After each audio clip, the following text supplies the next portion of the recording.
Ang mga biktima sa Bagyong Yolanda nga miigo sa nasod Pilipinas ni adtong miaging tuig nakadawat na usab og hinabang gikan sa regional nga buhatan sa Departamento sa Social Welfare o Development nga gihatag didto sa City Social Welfare and Development Office niadtong Enero 29, 2014. Ang mga pinutos na hinabang gitunol ni CSWD Officer Cynthia Miranda ngadto sa mga biktima sa Bagyong Yolanda nga gilangkuban sa 15 kalinatang sardinas ug 3 ka kilong bugas humay.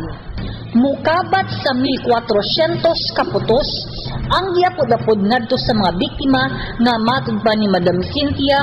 Una nila gihatag ang mga hinabang ngadto sa taga-poblasyon ug dayon sa Barangay Prosperidad, Quezon ug Kudkod pagkasunod adlaw.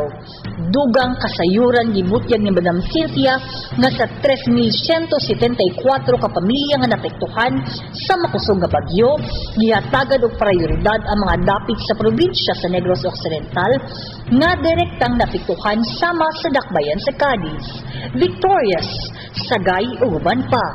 Bisan sa kalimitado sa hinabang nga gipaambit, gipaninguha gayud sa DSWD Region 6 Office ang pagbahin-bahin niini mao ang syudad sa San Carlos na lakip usab sa maong hinabang.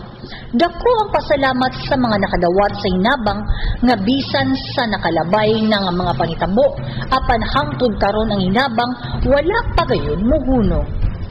Sa original distribution ni karon nga kaning packing stock. So, I need to say, wala ni siya ang nabili na lang din nila na supplies para na ito ang mga victims sa Yolanda. So, we have here, San Carlos, we have 1,400 kapaks.